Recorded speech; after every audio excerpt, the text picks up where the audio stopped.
नमस्कार दोस्तों, आज मैं आप लोगों को बताने वाला हूँ सेल्स का एक बहुत अच्छा फंडामेंटल जिसको कि आपको अच्छे से समझना चाहिए। बेसिकली क्या होता है कि कोई भी बिजनेसमैन होते हैं तो मार्केट में क्या करते हैं कि एक डिस्काउंट सेल ऑफ़र करते हैं।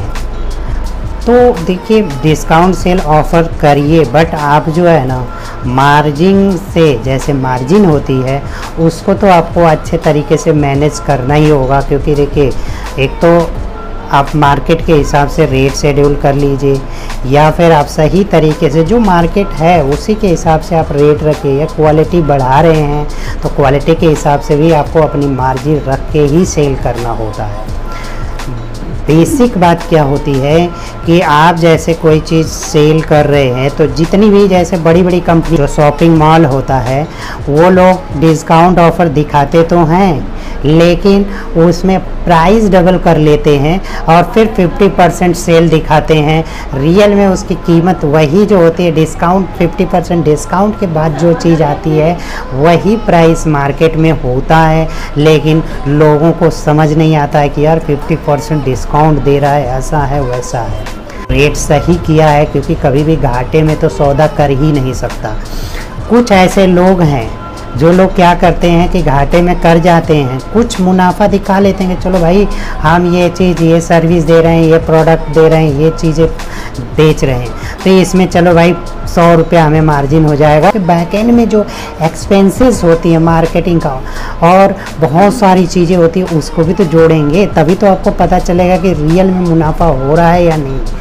आप अगर नहीं है, जैसे स्मॉल साइज बिजनेस वाले अक्सर क्यों डूब जाते हैं, क्योंकि वो लोग अपनी अकाउंटिंग या बैलेंस शीट क्रिएट करते ही नहीं। सही तरीके से अगर बैलेंस शीट क्रिएट करें तो उनको समझ आ जाएगा कि हमारे प्रोडक्ट की, हमारे जो सर्विस की कीमत कितनी होनी चाहिए। कुछ लोग कॉम्पिटिटर्स के चक्कर में, जैसे कोई कॉम्पिटिशन्स करते हैं, कॉम्पिटिटर बनते हैं किसी और कंपनी की, और वहाँ पे क्या होता है कि लगते हैं सस्ता बेचकर सोचते हैं कि हम उसको गिरा लेंगे तो हम मार्केट कवर कर लेंगे। ऐसा नहीं होता है। वहाँ पे ऐसे में बहुत बुरा स्थिति में आया जा सकता है। जो सस्ते में बेचेगा, अपने मार्जिन के साथ खेल करने की कोशिश करेगा कि हम कॉम्पिटिटर को गिरा देते हैं, हमारी सेल खूब बढ़ जाएगी, उसकी तो बढ़ेगी नहीं।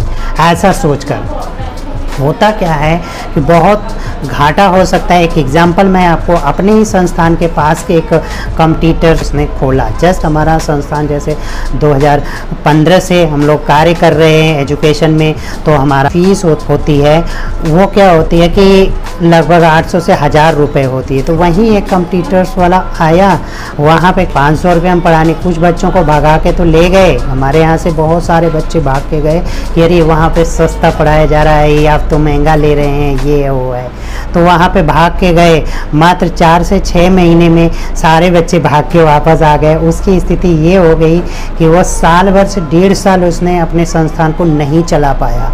रीज़न क्या हुआ कि वो जो फीस कलेक्ट करता था उतने में वो अपने न टीचर की सैलरी नहीं दे पाता, और जो ऑफिस लिया था वो उसका किराया भी नहीं दे पाता। ऐसी स्थिति में धीरे धीरे उसका जो कैश फ्लो होने लगा वो डाउन हो गया, और बच्चे जो है साल भर या 6 महीने की फ़ीस दे देते थे। और कुछ बच्चे जो आए थे उसके बाद जो टीचर को सैलरी सही से नहीं मिल पाई तो टीचर ही भाग गए। उस कंडीशन में क्या हुआ कि ना वो मेंटेन कर पाया, ना ऑफिस का किराया उसकी, ऐसा हुआ कि मकान वाले दिया ही नहीं, और स्थिति क्या हुई कि सारा डूब गया। उस ऐसी सिचुएशन कि भाई फीस ले लिया, पढ़ाया ही नहीं, टीचर अवेलेबल ही नहीं है। तो कॉम्पिटिटर्स बनने का मतलब ऐसा नहीं है। आप कॉम्पिटिटर्स बनने की कोशिश मत करिए, अपने को सही तरीके से फ्लो में मैनेज करिए। अपने बिजनेस जो भी आप प्रोडक्ट सर्विस या कुछ भी करते हो, पढ़ाते हो, या जो एजुकेशन, कपड़े का व्यापार हो, मिठाई के व्यापार, किसी प्रकार का व्यापार बिजनेस हो, तो आप कभी भी बगल वाला क्या कर रहा है, बगल वाले से क्या बेच रहा है, उससे कोई मतलब नहीं रखनी है। आपको अपने प्रोडक्ट और सर्विस और व्यवहार पे काम करनी है। सबसे इम्पोर्टेंट यही बात है कि आप अपना व्यवहार अच्छा बनाइए, कस्टमर को अच्छे से व्यवहार के साथ आइए तो करेंगे। एक कस्टमर ऐसे ही हो, हम लोग भी IBR सेल करते हैं, तो कस्टमर को क्या हुआ कि हमारे पास आया, एक बार हमारी सर्विसेज ले लिया, उसके बाद किसी और कंपटीटर ने, पता नहीं कौन था, उसने उसको ऑफ़र कर रहा है कि आ जाओ हम आपको और सस्ता देंगे। वो कस्टमर ने जवाब दिया कि हम चंदन सर से ही लिए हैं प्रोडक्ट सर्विस, हम उन्हीं से लेंगे, आप चाहे लाख सस्ता क्यों ना दीजिए, मैं उन्हीं से लूँगा। वैसे ही हमारे संस्थान में बच्चे भी कहते हैं कि नहीं मैं इसी संस्थान में पढ़ूंगा, हमारा भाई भी पढ़ के गया था उसकी नौकरी लग गई, हमारा ये है वो है, सारी चीज़ें करियर ऑप्शन, ये लोग लगभग 10 साल से पढ़ा रहे हैं, तो ये चीज़ें समझ आ गई उन लोगों को कि क्या आखिर सिचुएशन है। मार्केट में जो नया आते हैं या ये चीज़ें हैं तो नया आ रहे हैं तो आप स्ट्रगल करिए, सीखिए, मार्केट को समझिए कि आखिर हम कैसे, आप रन होने की कोशिश करिए। आप सस्ता दिखाकर, आप मार्जिन के साथ खेल करके आप सोच रहे हैं कि हम बहुत ज़्यादा आगे बढ़ेंगे, तो ऐसा नहीं। नया स्टार्टअप करना है तो पहले पॉलिसीज़ को समझिए, क्या रेट मार्केट में कितने में बेची जाए और कैसे कस्टमर को फ्लो कराया जाए और कैसे मार्केटिंग करें और हम कितनी मार्जिन रख लें, उस हिसाब से आप रख के आप काम करेंगे तो बहुत अच्छा आपका बिजनेस चलने वाला है। जब आपके पास कस्टमर आने लगेंगे उस कंडीशन में आपको क्या करना है, बढ़िया सेल्स का टीम बैठानी होगी। जो कस्टमर आ रहा है उनको सही तरीके से कन्विंस करना है, गाइड करना है, हेल्पफुल बनना है, हमें सपोर्टिव बनना है, जिससे क्या होगा कि हमसे वो कस्टमर जुड़ जाएगा। एक कस्टमर हमारे साथ था, उसने क्या किया कि हम तो IVR सर्विस देते हैं, अब उसको बहुत सारी समस्याएं आ रही थी, तो जैसे कि अब उसको कैसे वॉलेट सेटअप करना है, कैसे ये चीज़ें, वो नॉन टेक्निकल फुल्ली था, हमने वो सारी चीज़ों को हमने सॉल्व कराया और भी टेक्निकल हेल्प कराया, बहुत गाइड किए, जिससे कि वो हमारे साथ जुड़ गए। अब एक बार वो जुड़ गए तो लाइफ टाइम कोई कितना भी सस्ता ऑफर क्यों ना करे, आपसे ही जुड़ा रहेगा। ये मार्केट में सस्ते वाली जो मेथड है ना वो नहीं गलेगी। सोच रहे हैं कि हम उनके कस्टमरों को तोड़ लेंगे सस्ता देकर, तो शायद नहीं होगा, क्योंकि उसका एक अलग यूनिक व्यवहार है। आप भी बनाइए मार्केट में, 2 साल 4 साल 6 साल 8 साल मेहनत करोगे, ऑटोमेटिक इतना बड़ा डेटाबेस आ जाएगा, कस्टमर्स के डेटाबेस, कि फिर आपको कोई भी मार्केटिंग नहीं करेगी, आपके व्यवहार पे सेल्स आने वाली है। किसी भी प्रकार का बिजनेस हो सब में, तो ये स्मॉल साइज बिजनेस की ये युक्ति है, आप इस चीज़ को समझिए।